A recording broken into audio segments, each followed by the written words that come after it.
afternoon. I'm Shawn Yao and this is One News Now. Preparations are still underway for the pilot of face-to-face classes that is targeted to begin in November.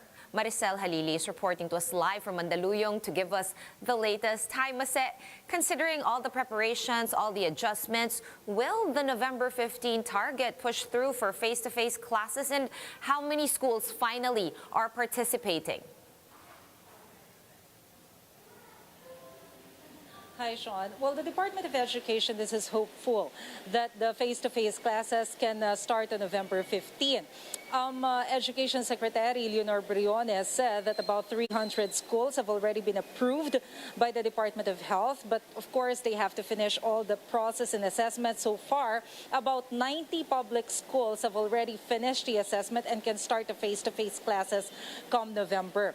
There are about 20 private schools who are still ongoing the assessment, but they are actually optimistic that they will pass the assessment anytime soon. And one international school has already declared their interest to participate in this limited face-to-face classes. All right, so as we wait for preparations to finish, how far along is the Department of Education in terms of vaccinating school personnel that will be joining in this pilot run? So far, Sean, about 92 to 93% of the personnel of this public schools has already been vaccinated. Secretary Briones said that one of the concerns of the parents is that they don't want to allow the students to participate in the face-to-face classes unless there is an assurance that the teachers as well as other school personnel are already vaccinated. So they're working on it, but so far so good. About 93% of the personnel are already vaccinated. Right, so let's stay on the topic of vaccination, Mase, but just to digress a little from face-to-face classes, is there a new update on inoculations nationwide as well as here in Metro Manila? How many percent of the population have we vaccinated? Here in Metro Manila, we have less than 85% of the population who has already been vaccinated.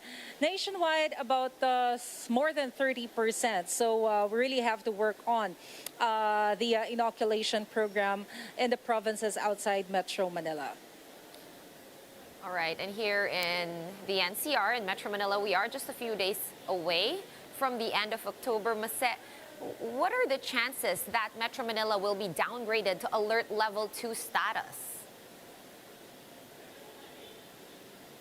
Malacanang is really optimistic when it comes to the alert level status here in NCR. Secretary Roque said that just like what the Department of Health said, there is a big possibility that they will impose a lower alert level in Metro Manila come November because of the continuous lowering of the number of cases here. And there is also a huge improvement when it comes to the hospital utilization rate. So they are optimistic. All right, did Malacanang have any reaction to the overcrowding or the crowding that we saw over at the Manila Bay Dolomite Beach? Of course, this is a DENR project. Is there any plans from national government to address this? Well, Sean, they are actually concerned with what happened, especially over the weekend in Dolomite Beach. According to the Manila Police District, about 65,000 individuals went to Dolomite Beach for walking. And this is not a good number, considering that it'll be difficult to impose social distancing because of the huge crowd. Secretary Roque actually called on the public to avoid visiting the area, or at least if they want to visit the area, we have to make sure that we are following minimum health protocols, particularly social distancing. So far, the individuals who actually visited the Dolomite Beach are following the wearing a face mask and face shield, but they are actually forgetting to follow the social distancing. So this is actually one of the concerns. They also reminded the parents that children or those individuals who are actually 17 years old below are not allowed to go out out of their houses unless it is essential or for work. So they have also called on the Philippine National Police to make sure that the guidelines drafted by the Interagency Task Force are being imposed. All right, and on a different topic, Mase, do we have any updates on, activities of the president? We have the ASEAN summit happening this week. Is President Duterte going to be attending? Yes, Sean, President Duterte will attend the ASEAN Summit, which will start on October 26 up until October 28, but it will only be virtual, so it will be a hookup. He will also give his statement. Secretary Roque said that he will get the information when it comes to the agenda of the president when he attends the ASEAN Summit. Tonight, we'll be expecting the president to give another or to record another talk to the people, and let's see what he has to say. All right, Mase, what are we expecting? Anything rough that you're expecting or loosely expecting from tonight's talk to the people? Well, so far, we still don't have any idea about the topics which will be discussed by the president. But if we base it on the previous talk to the people, of course, there is his favorite topic about the formally Senate hearing. For the past several talk to the people, he has been lambasting senators who are actually investigating this controversial issue. We're also expecting some updates about the COVID program of the administration.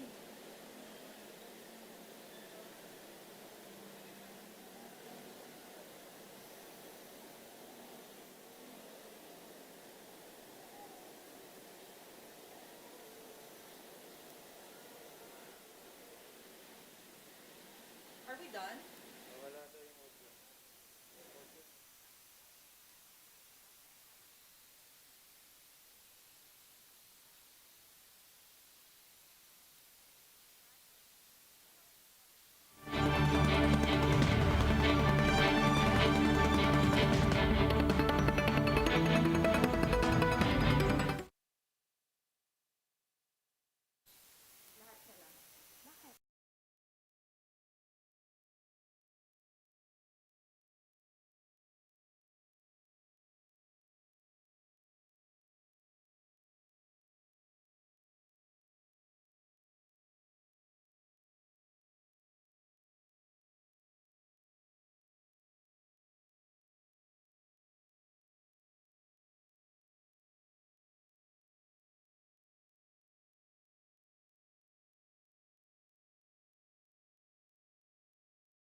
are still watching One News Now. I'm Sean Yao.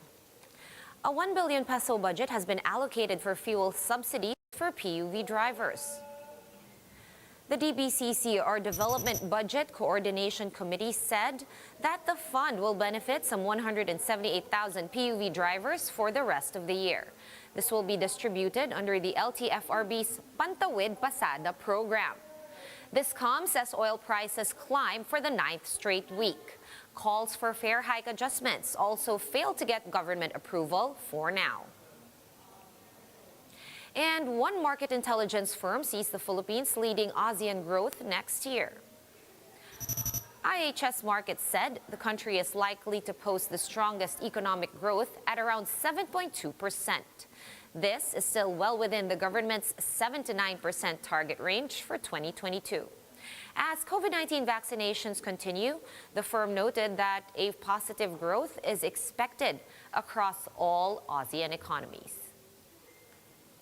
The Health Department reports the detection of a new COVID-19 variant that was first reported in Mauritius. For the details, we have Greg Gregorio joining us live from Mandaluyong City. Greg, hi. What do we know about this new variant, and should this be a cause for concern? Tell us more. Hi, Sean. Good afternoon. According to the Department of Health, one case of B.1.1.318 SARS-CoV-2 variant has been detected here in the Philippines, according to the latest whole genome sequencing conducted on October 22. Health Undersecretary Maria Rosario Vergere, however, highlighted that though this positive sample, or this B.1.1.318 case was just recently detected, its positive sample actually dated back in March this year. Vergere explained that this was just part of the retrospective sampling of the department or the government for us to determine when and where the infection started. And according to Vergere, this B.1.1.318 sample is actually a 34-year-old male who arrived in the Philippines from United Arab Emirates on March 5. His sample was tested positive on March 10 and recovered on March 20. Vergere said, though this variant has been detected in multiple countries, including Mauritius, United States of America, United Kingdom, and a lot more, Vergere said this is not a there is no reason for concern, as even the World Health Organization has not identified this particular variant as either variant of concern or variant of interest. Sean? All right, and Greg, what is the latest COVID-19 classification of the country? When we're talking about regions, are there still high-risk areas? And if so, which areas are these? Sean, according to the latest data from the Department of Health, though there are still 6 regions having an average daily attack rate at a high-risk level, all of the regions have already showed negative 2-week growth rate. Thus, all of the regions are under low to moderate risk classification. But if we are to talk about the risk classification for the entire country, we are now under low risk classification from last week's moderate risk classification. Sean? All right, now we also have the Health Technology Assessment Unit recommending the rollout of booster shots. There are very mixed news and mixed opinions on this. Greg, can we even expect boosters to be rolled out anytime soon? Sean, the Department of Health confirmed that Health Secretary Francisco Duque III has approved the HTAC recommendation for the rollout of booster shots for healthcare workers and senior citizens by the last quarter of this year, and then for the eligible population by next year. But according to Health Undersecretary Vergere, we still have to wait for the complete recommendation of the WHO Strategic Advisory Group of Experts on Immunization, which is expected to be released by November. But while waiting, Vergere said there are plans for the rollout of booster shots. And Vergere also noted that before we can roll out any vaccine for booster, vaccine manufacturers must apply for an amendment of their emergency use authorization here in the Philippines. According to Food and Drug Administration, none of them have applied for an amendment of their their EUA. So for this solution, the DOH said they will be the one who will be applying for the amendment, for the revision of the EUA of these vaccines. Sean? Right, thank you so much for all those updates. Greg Gregorio reporting to us live from Mandaluyong City. Thanks, Greg, and stay safe. For more updates, visit News 5, the Philippine Star, and Business World online. Visit our website, onenews.ph, for more in-depth analysis. You can also catch One News on the Signal Play app. Register for a free account at www.signalplay.com and stream One News live anytime, anywhere. Masks on, wash hands, and stay safe, Philippines. I'm Sean Yao. We are One News.